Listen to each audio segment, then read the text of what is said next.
Ya, assalamualaikum warahmatullahi wabarakatuh.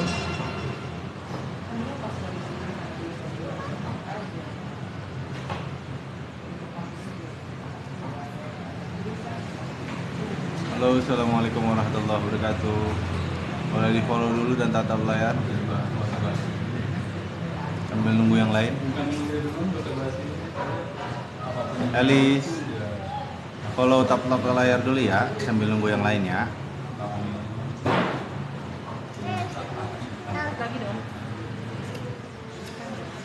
Insyaallah 2 menit lagi kita mulai. Terima kasih sudah tatap layar.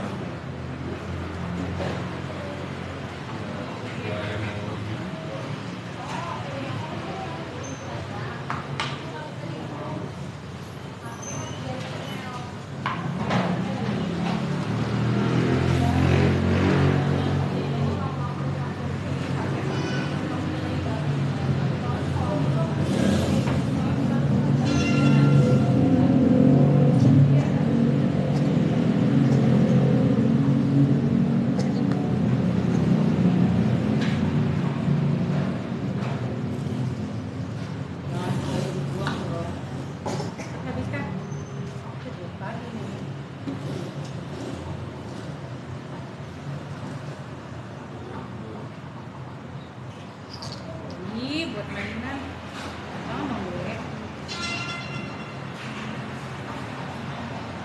Langsung aja pojok ya. Hah? Langsung aja pojok.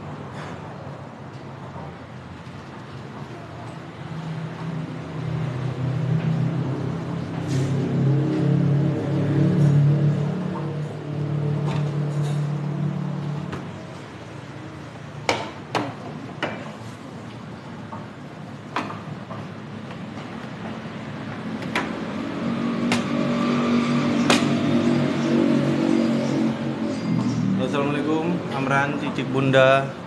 Boleh di follow dulu dan tatap layar sebelum kita mulai.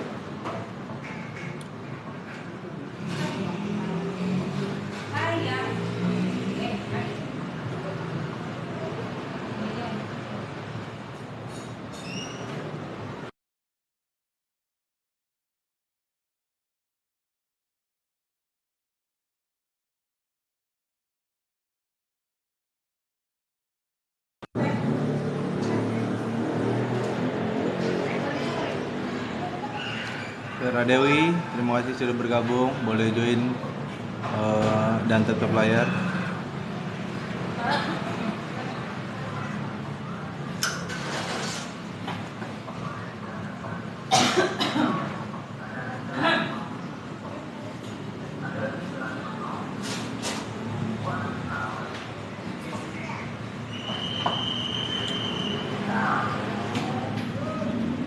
Terima kasih yang sudah gabung. Boleh follow dan tetap layar dulu. Hari ini kita akan bahas tentang fikih Ramadan, ya, fikih puasa di bulan Ramadan.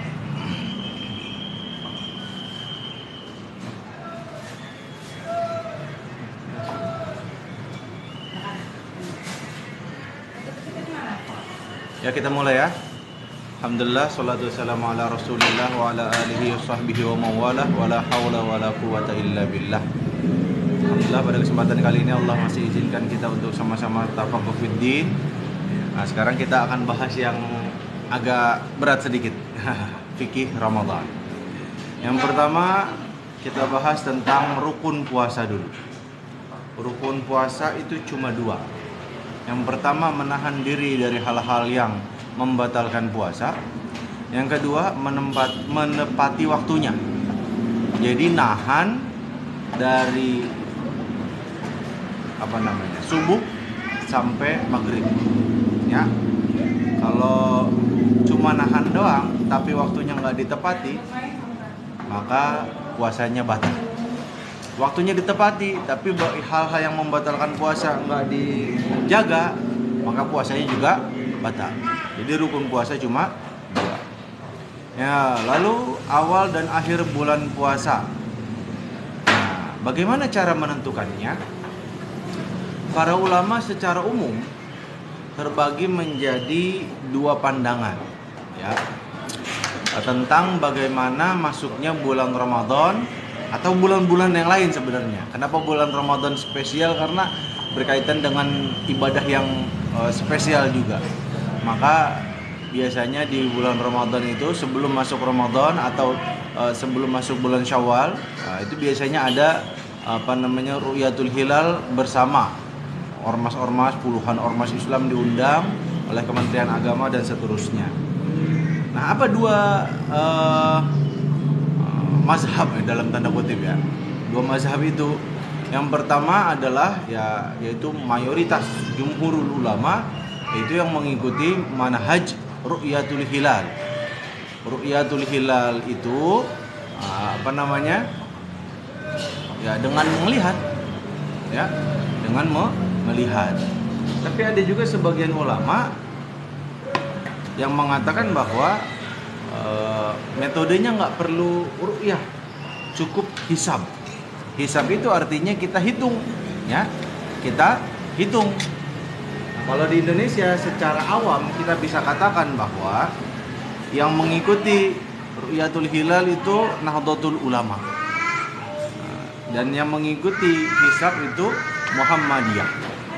Walaupun nggak bisa lempeng-lempengan kita bilang begitu. Kenapa? Karena di Nahdlatul Ulama itu sendiri, kayak misalnya Gus Baha, itu mendukung yang namanya penetapan melalui metode hisab. Ya, ini agak panjang nih kita bahas nih masalah ini, supaya kita paham duduk perkaranya dan supaya kita nggak gampang nyalahin orang lain.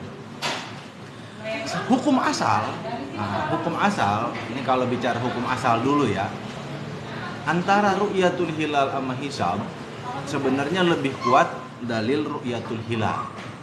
Ya, karena apa? Hadisnya jelas. Ya, barang siapa di antara famang syahida minkum, barang siapa yang melihat di antara kalian hilal, falyasum, maka berpuasalah. Ya.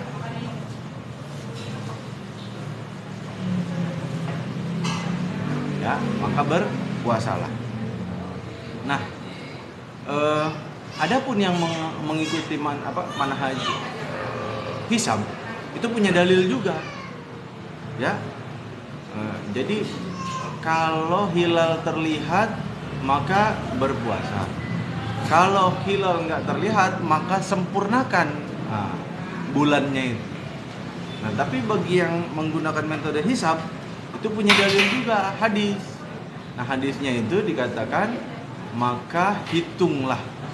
Nah, yang faqaddiruhu itu dimaknai hitunglah. Tapi bagi ulama yang mengikuti ru'yatul hilal, ya hitunglah itu maksudnya adalah sempurnakanlah, karena digabungkan dengan hadis-hadis lain sehingga tidak bertentangan maknanya.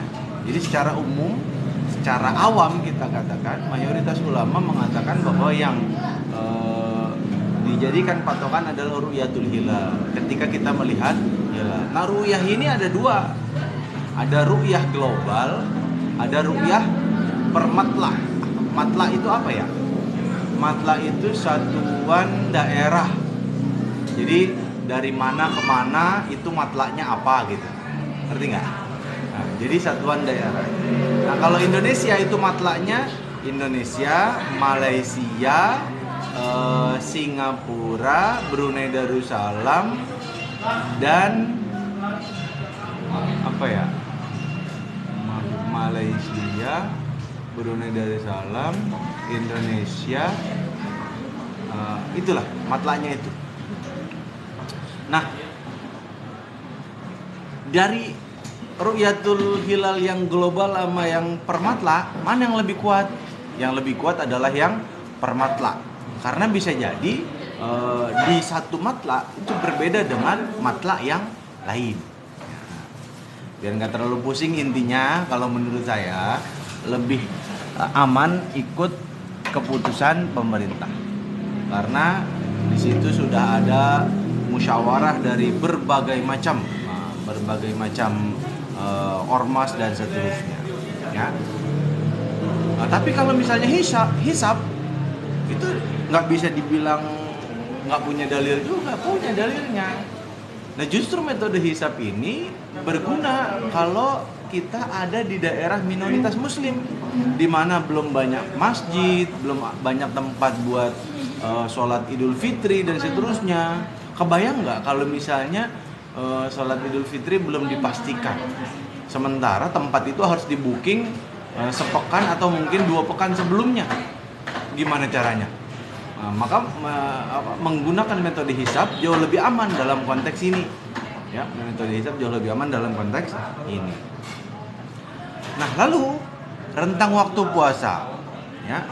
Rentang waktu puasa itu adalah dari khaitul abyad, maksudnya fajar sodik. Ada fajar sodik, ada fajar kazib. Nah, kalau fajar kazib itu belum masuk waktu subuh. Nah, kalau di zaman Nabi Muhammad SAW, subuh itu azannya 2 kali. Azan pertama bukan subuh, cuma buat bangunin orang siap-siap untuk sholat subuh. Tapi untuk azan kedua baru beneran subuh.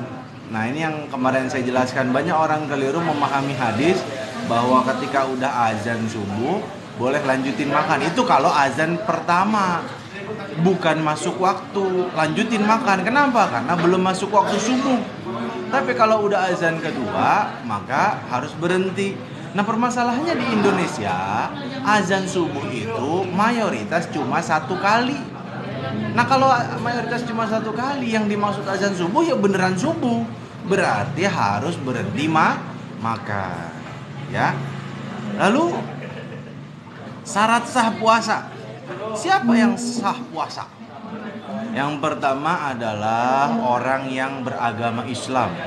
Kalau ada orang non-muslim puasa, boleh nggak? Ya boleh, tapi tidak sah. Kenapa? Karena tidak beragama Islam.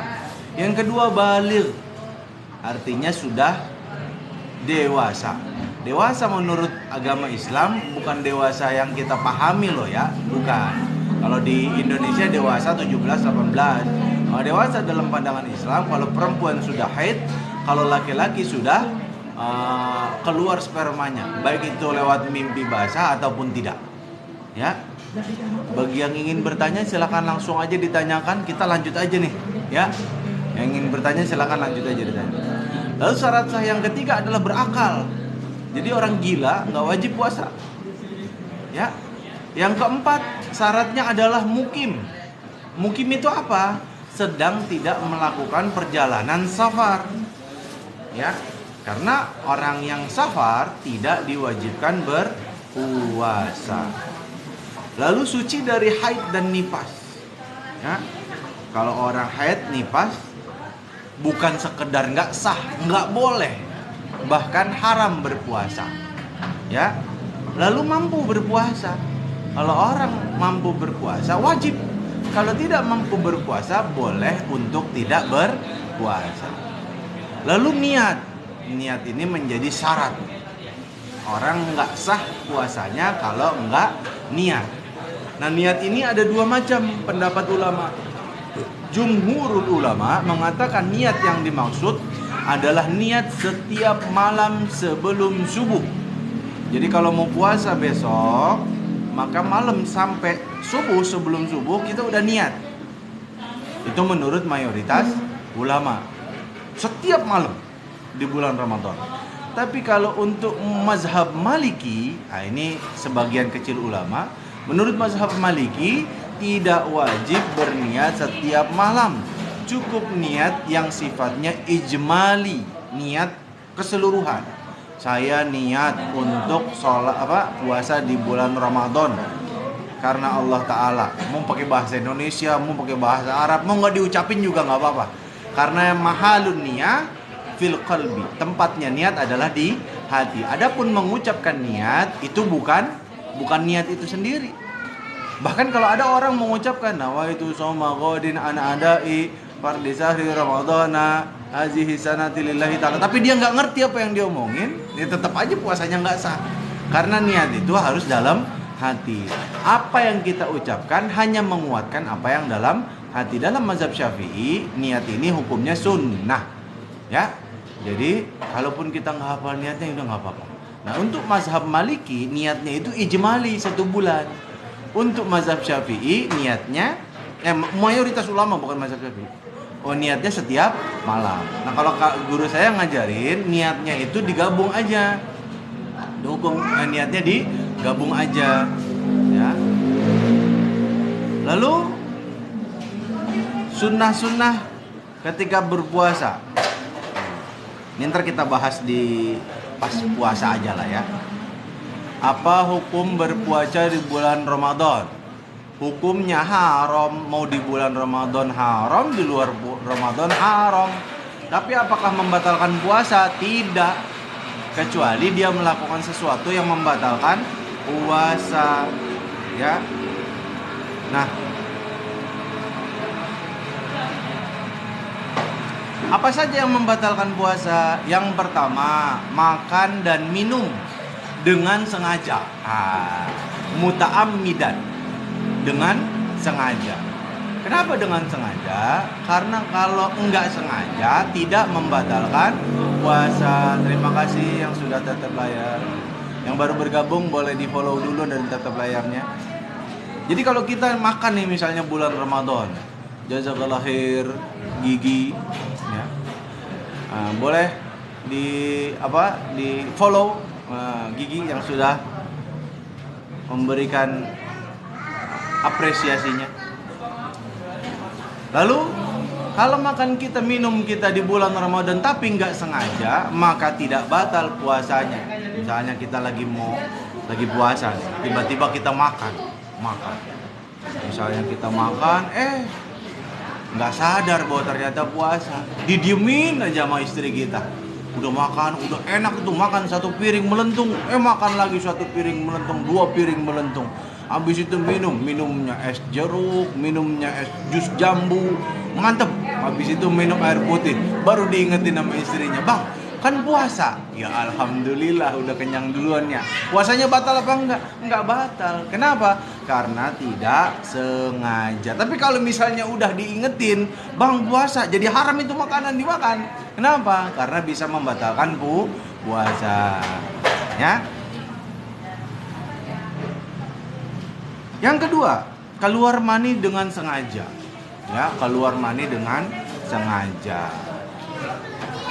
Makanya kalau pertanyaannya, kalau habis subuh tidur lagi, lalu tiba-tiba mimpinya keluar mani, apakah membatalkan puasa? Enggak, kan enggak sengaja.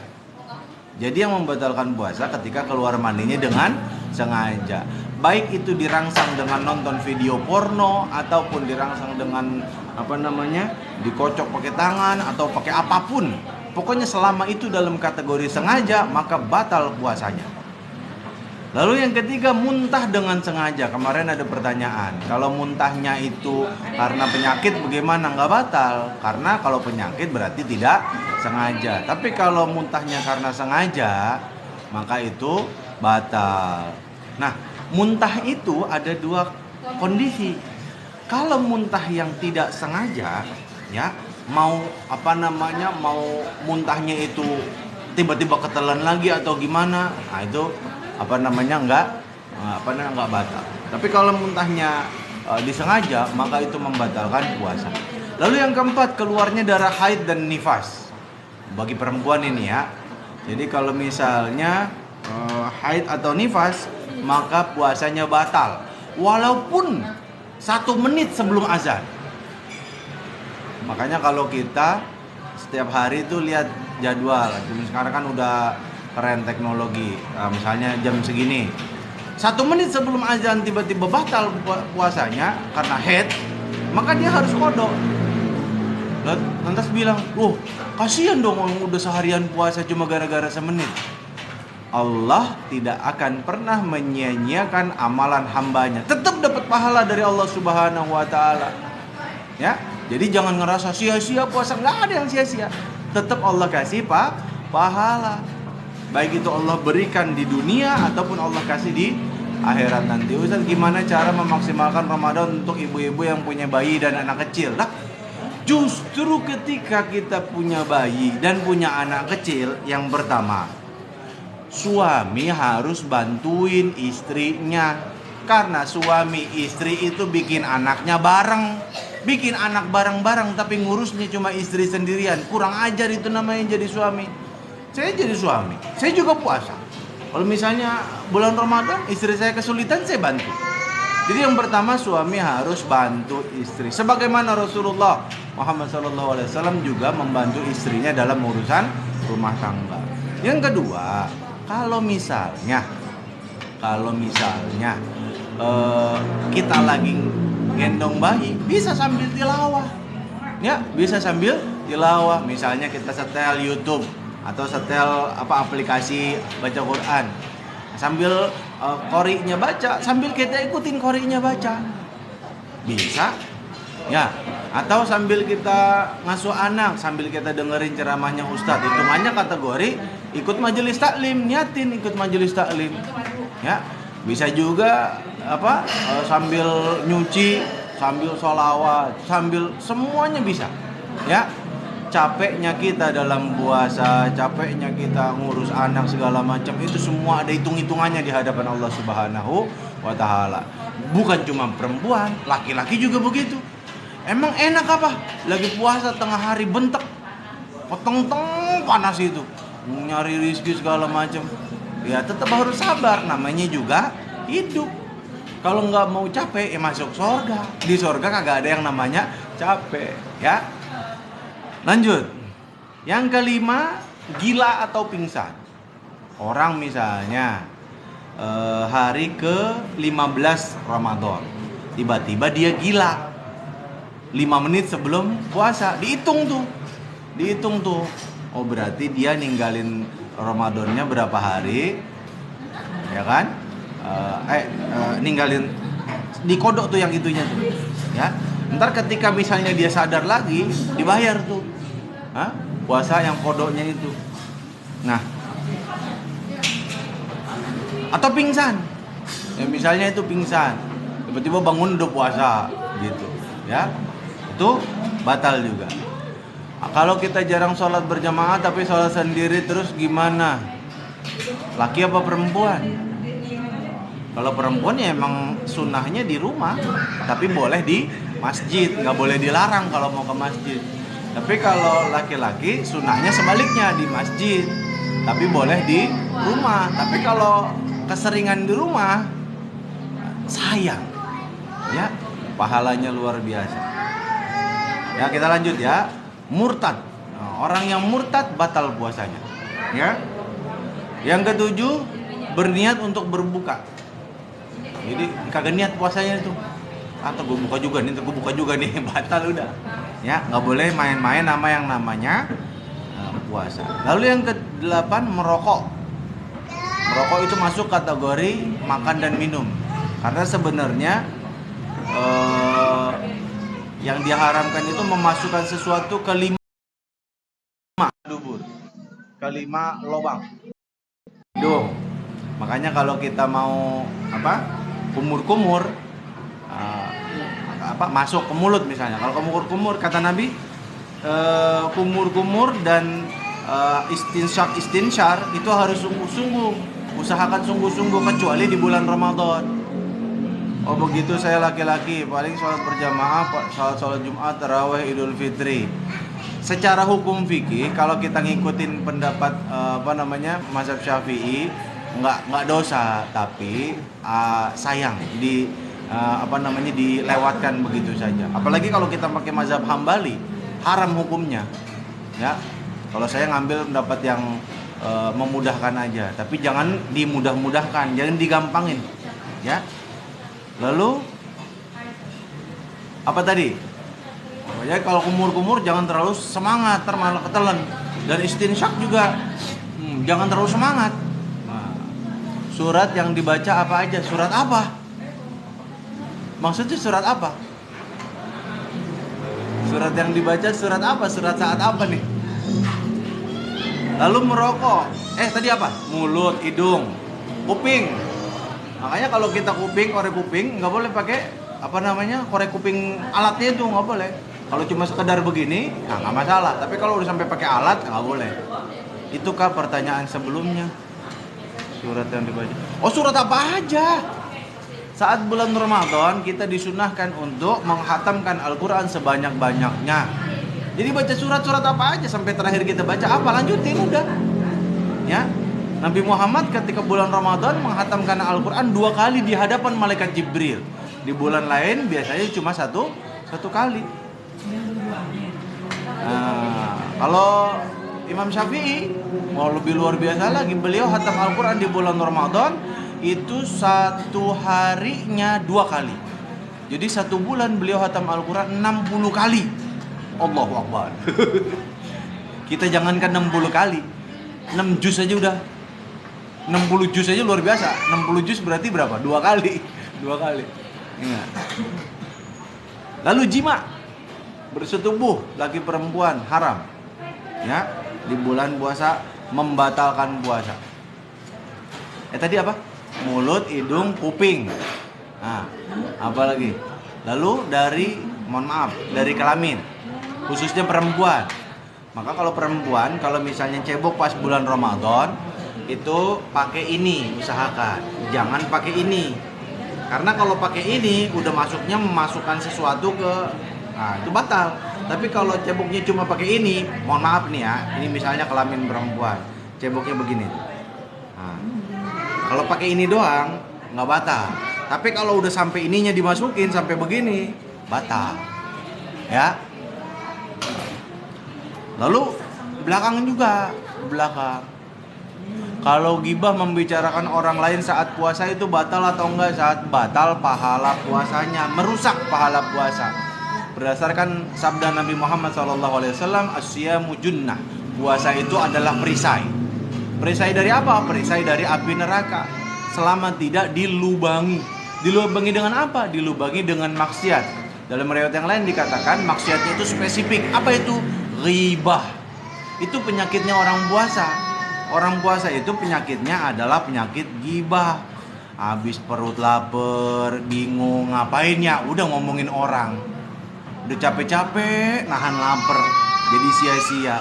Ingat kata Nabi Muhammad SAW, kam min shaimin laisa lahu min siyamihi illal ju' wal atas. Betapa banyak orang yang berpuasa tapi dia tidak mendapatkan apa-apa dari puasanya itu kecuali lapar dan haus. Kenapa? Karena dia tidak menjaga dirinya dari hal-hal yang membatalkan pahala puasa. Oke, kalau membatalkan puasa mungkin enggak, tapi membatalkan pahala puasa. Iya, kalau ngumpul temen suka bicarain orang lain. Makanya kalau ngumpul temen baca Quran. Kalau bulan Ramadan kalau ngumpul temen jangan ngomongin orang, baca Quran. Ya, baca Quran. Insya Allah aman tuh. Ya. Oke, apa lagi yang mau ditanyakan? Udah jam 7:09. Dikit lagi kita sholat isya. Dikit lagi isya.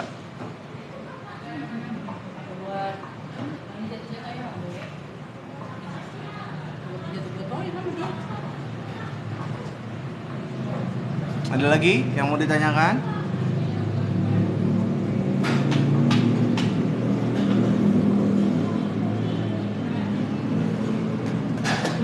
Jadi ada yang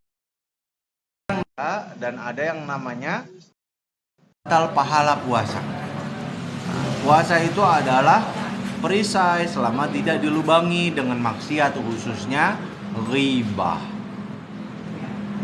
Kalau kita ghibah pas puasanya mungkin nggak ada masalah, tapi pahalanya jadi berkurang, bahkan bisa jadi hilang sama sekali. Ya, bisa jadi hilang sama sekali. Wallahu bisawab, mungkin itu yang bisa kita bahas. Sudah kau siap-siap? Ada yang mau ditanyakan lagi? Kalau nggak ada kita cukupkan sampai di sini. Terima kasih yang sudah memberikan gift dan lain-lain.